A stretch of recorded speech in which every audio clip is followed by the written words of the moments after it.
This is Nate Richardson with RichardsonStudies.com. I'm going to talk about 10 foster parenting myths. I'm reminded, just to get started here, a fun story from President Kimball. He was getting his hair cut or something, and he said, the person said, Elder Kimball or President Kimball, have you ever seen heaven? And he immediately said, yes, I have seen heaven.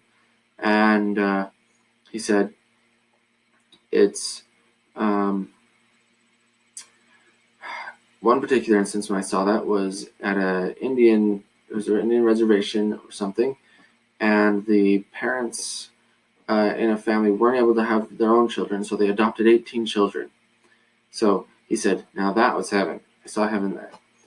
I think it was the same story. He talks about how they didn't necessarily have the best furniture or matching, plateware, a couple of things like this, but they didn't excuse themselves for the circumstances they were in, and their focus was on the family. And the children had their different jobs they would do. So and so would do this and that, and things would work out pretty smoothly. So as my wife and I became foster parents some 4 years ago, we have seen the good, bad, and the ugly, and we have had a number of cases, and including some adoptions.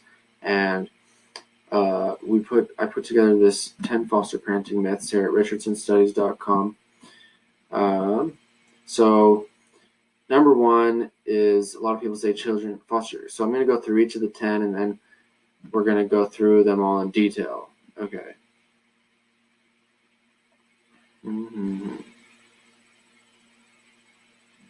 Okay, yes, don't change, yes. Okay, a little typo here and there, but so number one, foster children are crazy or dangerous.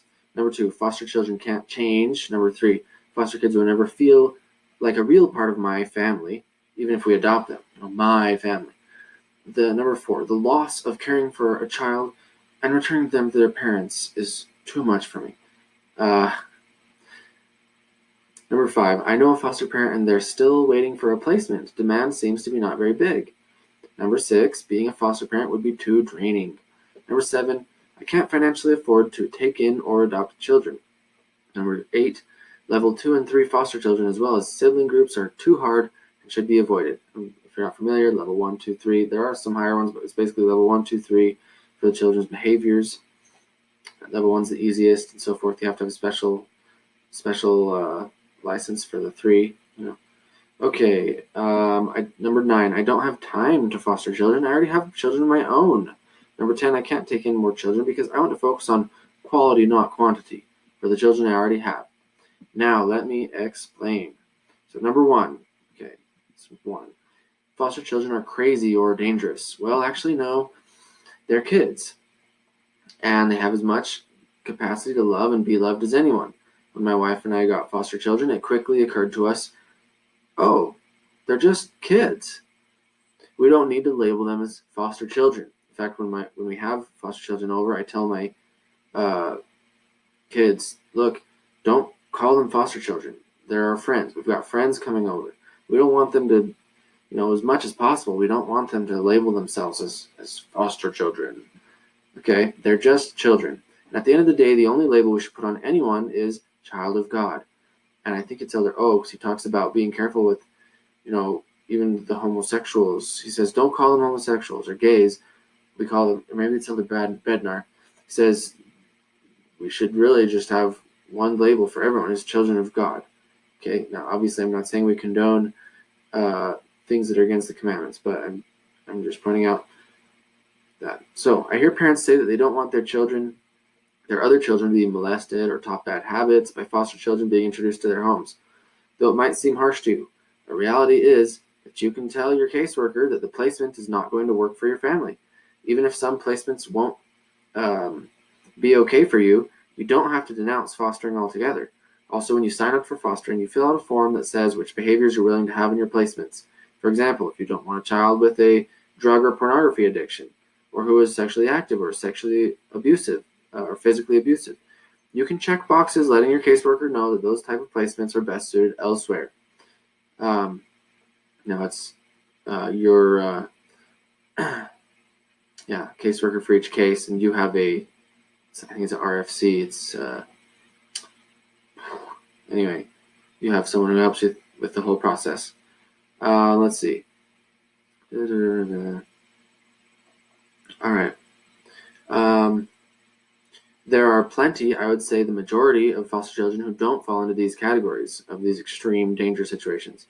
Even those who do have some serious behavioral issues, those can change. Think of the environment they were in versus the environment they will be in at your home. Obviously, that's going to have a major effect on their behavior, and I can witness that that is definitely the case. Trust that the new environment, including love, which is the big one, will change their lives for the better in big ways. Therapy will be provided also.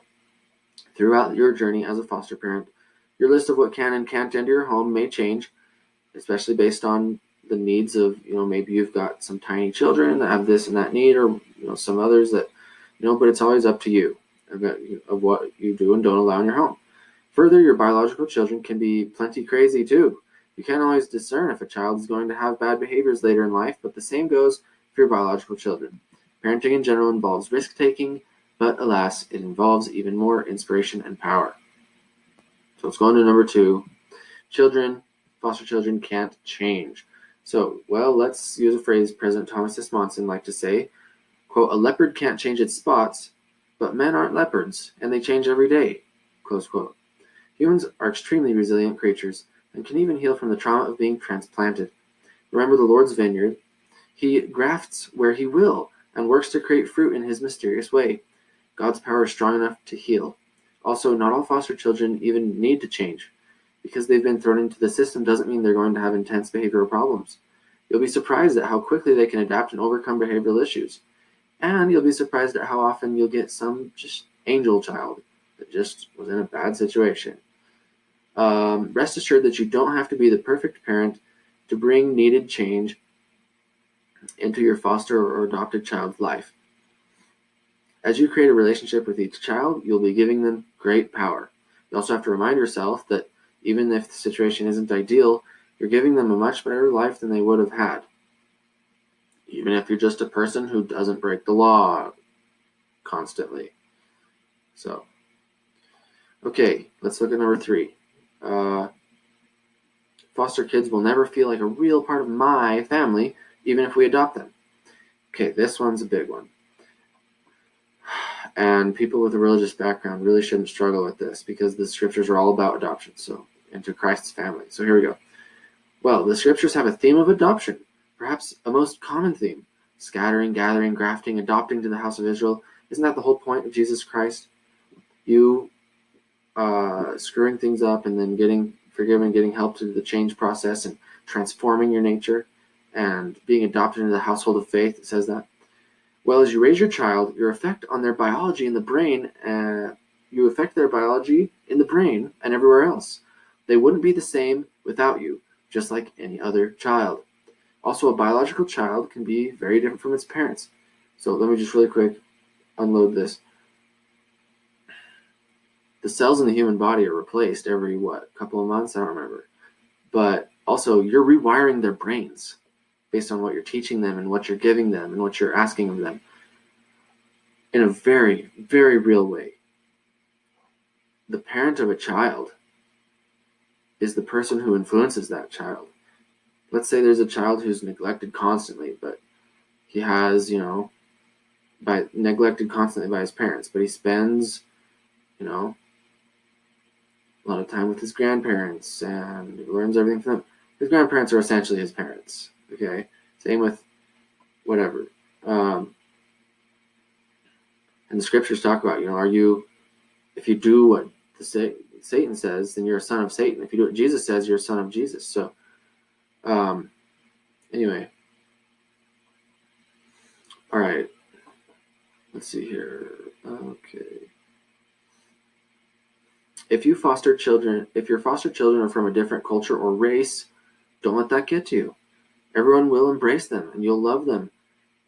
You'll find love for them and appreciation for the unique things they bring to your family. Children who look different from their parents can learn to deal with that, and both the parent and child will be better for it, getting a head start on tolerance and love. There's no such thing as a superior race. So, in other words, you're going to have to deal with a bunch of bullying and nonsense all through your life. So why not just deal with it right now and take it head on? Yeah, and you can tell your kid, guess what? Some people don't like you because of this. Tough, but I like you. Okay. Let's look at number 4. The loss of caring for a child and returning them to their parents is too much for me.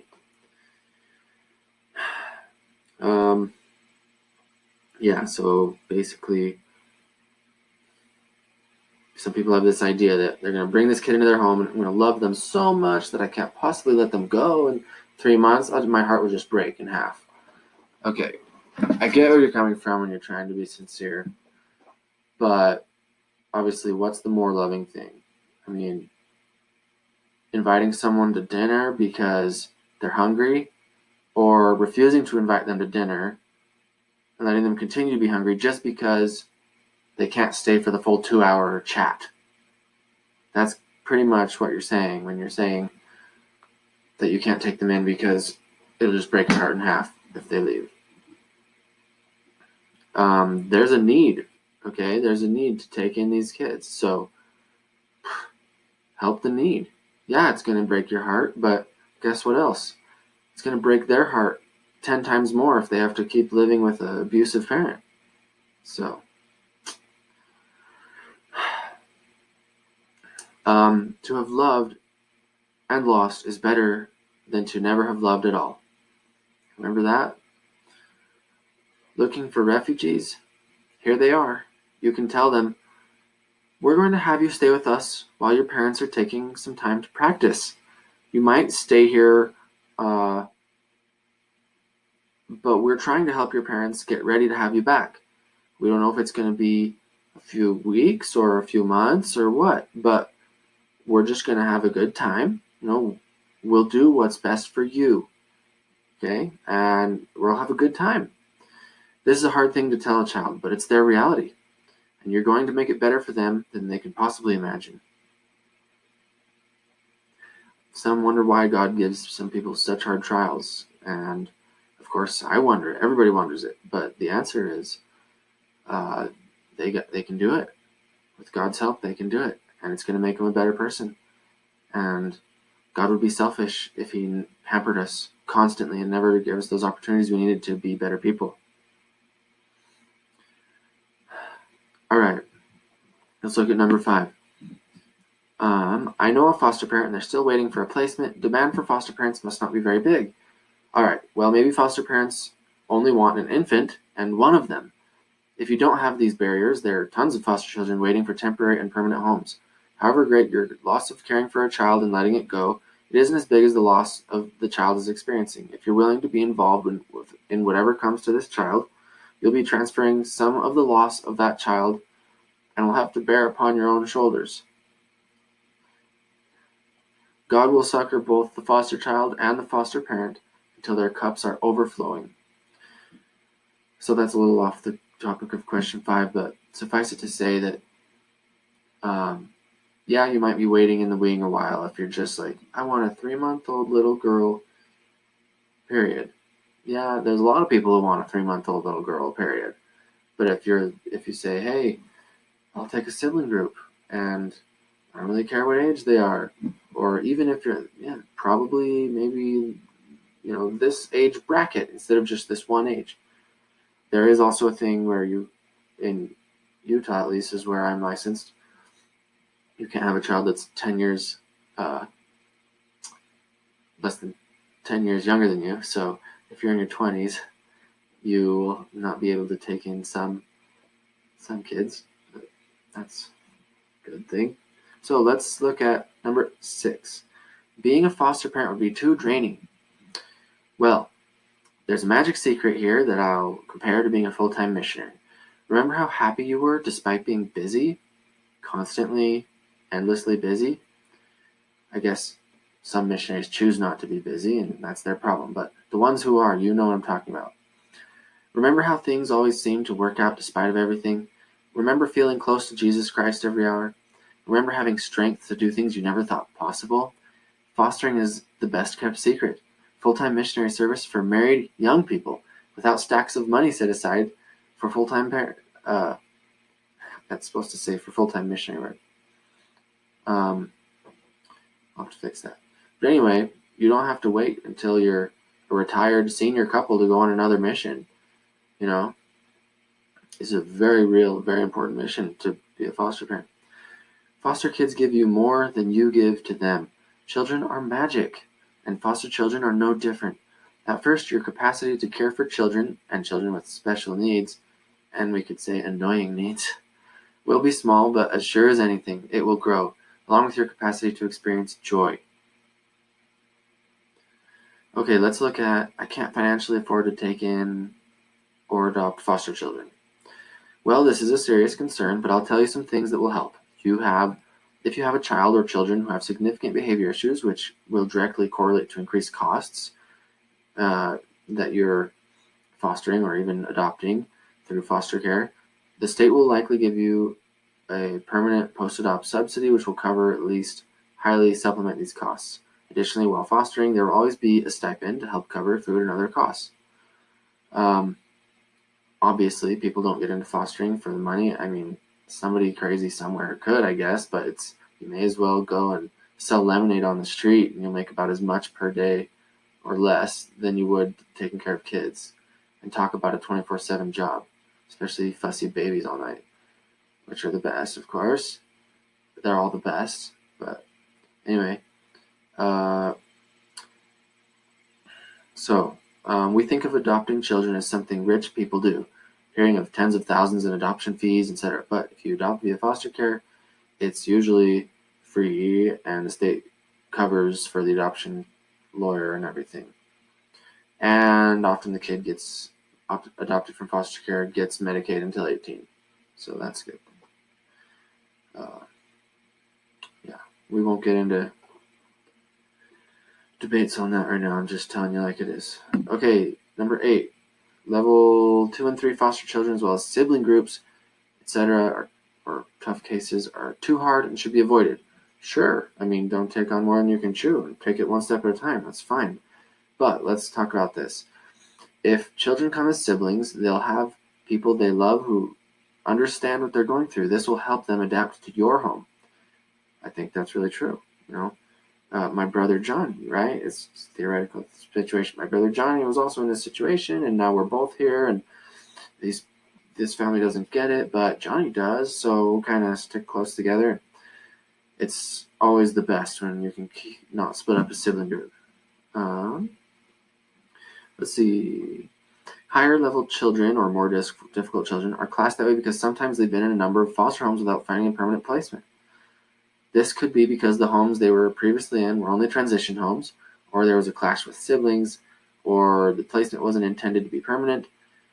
None of these mean the children are inherently unrecoverable, or that you can't help them in your home. Okay, let's look at number 9. I don't have time to foster children. I already have children of my own. Well, children take care of each other. You remember the story of the guy who owns one cow? It's always trying to get out, right? But he has several cows. Then they kind of entertain each other, and this is the crew, and this is what we do. So, children take care of each other. Obviously, they need to be taken care of, but they also take care of each other. They become each other's best friends, entertainers, and helpers. Not to mention the older kids are really good babysitters. And even before they're the age where they can full-time babysit, they can still help change diapers and help, with everything. And they should. It's normal. I think it was President Kimball. He said, learning a life without responsibility, even a young life without responsibility, is really a fake situation and unhealthy for human development and child development. So let's see here. Okay, they become each other's best friends, entertainers, and helpers. I think having one child would be the hardest number, since they would always be begging for your attention, no matter how immediate and available. Having no other immediate and available playmates. Obviously, we like to play with our children as much as possible, but those of you with a group of children know what I'm saying. As for meals, increasing meals to accommodate more people is much easier than the transition from having no children to one child. And also, please don't say that, I only have 2 children and you have, 3. I can't imagine how hard that'd be. Any number of children is hard, okay? please don't feel like you're, not doing your part if you just have a small number of children. Everyone's circumstances are different. And, obviously I'm someone who advocates having a large sibling group and putting minimal, if any, restraints on childbearing, but obviously there's some things that have to be taken into consideration, and, not running faster than you have strength. But I think we're in kind of a wimpy culture where everyone thinks that they can only jog or walk or like crawl. But I don't want to sound rude, but I'm just saying, remember the analogy of the baby elephant. You put a chain around his, leg, and you tie him to this thing. He's got that parameter. But then the elephant grows older, and that chain that it took to hold him when he was a baby elephant is no longer strong enough to hold him as an adult elephant. He could break that chain in 2 seconds. But he remembers that, oh yeah, I can't break this chain. I've already tried. I'm just not going there. What I'm suggesting is, as you grow up, as you gain life experience, as you increase faith, as you are in different seasons of your life, you do gain strength. So you should try to break that chain. That, you should try to push your limits a little bit, and obviously talk to God in prayer and see what he has to say about it for your situation. Okay. Let's see. Okay. As for meals, yeah. As for housing, did you know they make triple bunk beds? Also, let your kids play outside if you're worried about housing space. Harvard professors say that the world is safer today than ever, so just don't watch too much scare tactic television, and you'll feel fine about letting your kids play outside. Now, there's some varying opinions on that. There's Lenore Skenazy, I think's her name, free range children. There's but there's obviously wickedness and all this. We lock our doors now and our cars, right, for the most part. But I mean, that's another reason why it's important to get to know your neighbors, right? It's because you want to know what's safe around your neighborhood. And anyway, let them play. So I also remember many hands make light work. Sure, there's 10 times more dishes to wash, but guess what? There's 20 times more hands. And yes, this less hands make light work does apply to children. Okay, let's talk about number 10. I can't take in more children because I want to focus on quantity, not quality. Quality, not quantity for the children I already have. Okay, obviously there's a basic level of needs that every child needs. And if you can't feed your kids breakfast because there's just one too many, then sure, you shouldn't have that many. But for real, who's going to not be able to feed their kids breakfast? Obviously there's a lot of poverty, and I'm probably disconnected with some of that because I've been very blessed with, I live in America. I live in, I don't really know what it's like to be hungry and all that, but I have, I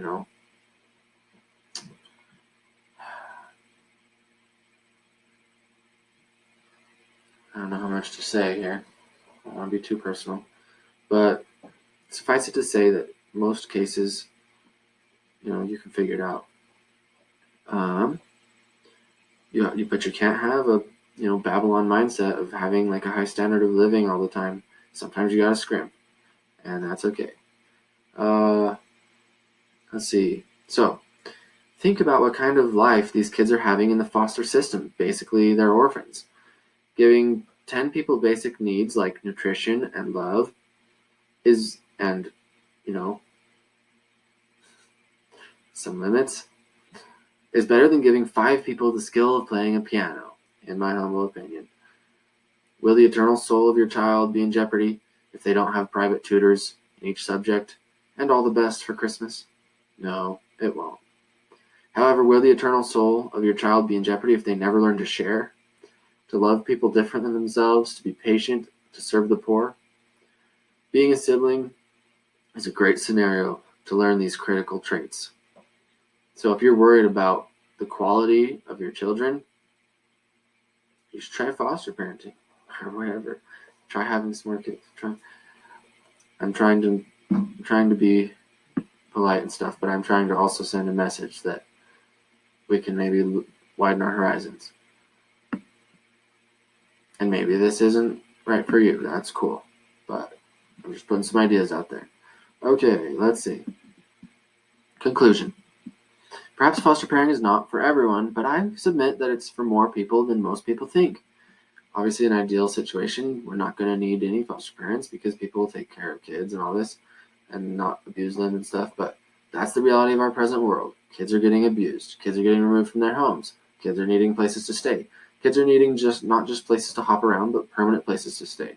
Sometimes kids need 3 months to stay. Sometimes they need 8 months. Sometimes they need a decade. Sometimes they need to be adopted, etc. So, yeah, and I don't remember where I read it, but it said somewhere in the millennium that basically the whole family size thing, I think, is going to be really expanded when we're... Anyway, I'm just going to finish up here because we've gone on enough. Let's see. Yeah, for one thing, all those aborted children need to be raised in the millennium. So that's going to be a big deal. Because somewhere along the lines, someone got the idea that killing babies is okay. So, anyway. Okay, so this is the reality of our situation. The need is there. Who will answer while it stands? Once you start foster parenting, you wonder why you lived so long without it. Same thing with parenting in general, of course, for those of you who are still on the fence about should I have kids or not. I look back at my life before I had any kids, my life after, and it's like, dang, I thought I knew stuff, but I didn't. And this is, no offense. And obviously people know stuff before they have kids, so let me rephrase that. I thought I had patience, but now is the real test, right?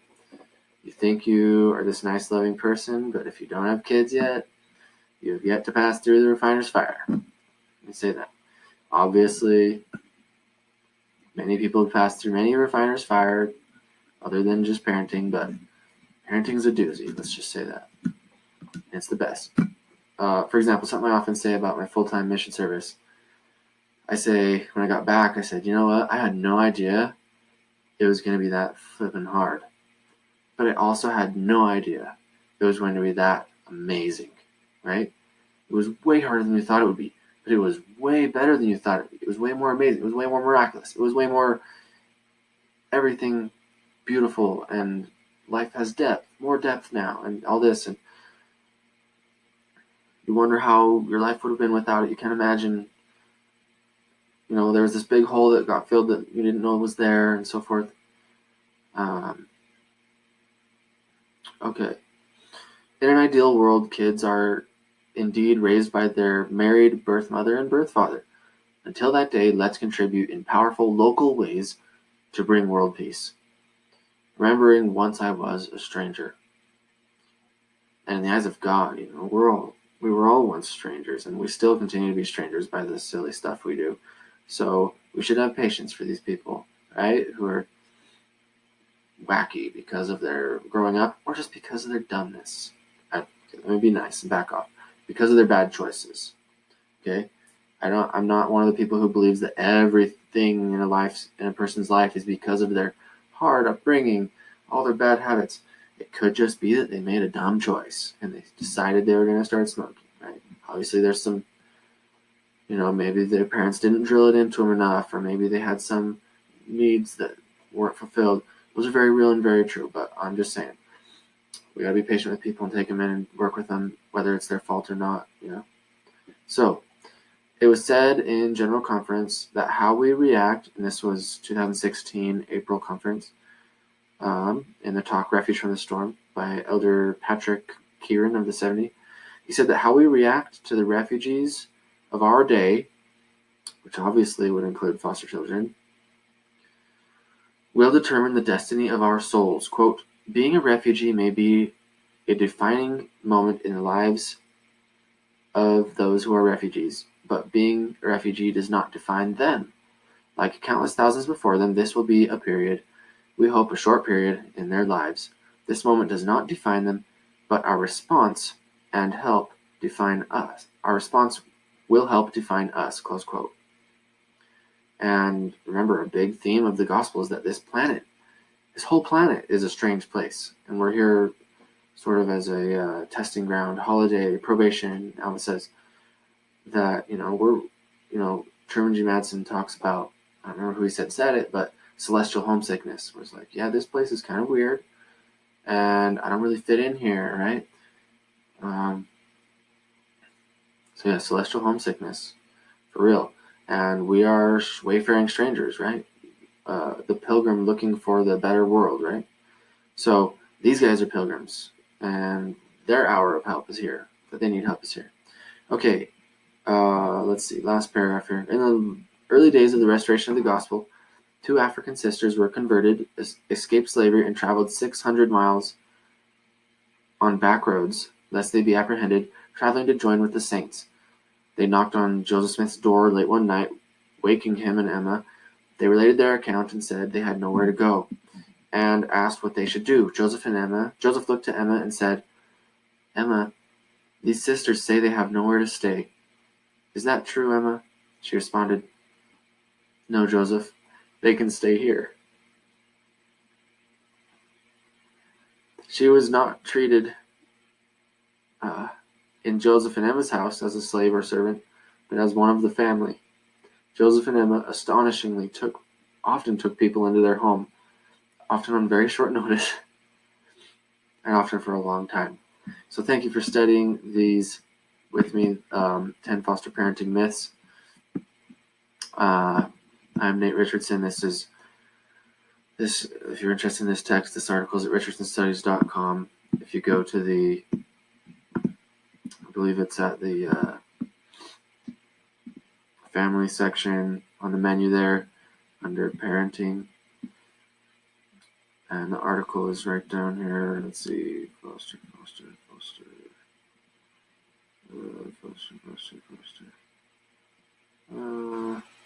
Let me see. Yeah, here it is. 10 foster parenting myths. So you can also come in the search bar right here and search for foster. And you can also look down at these, they'll come up. You can also look down at categories. Got things itemized here. Just go down to foster, and it'll be there, and a couple other articles which might be of interest on the topic. Thank you for joining me very much.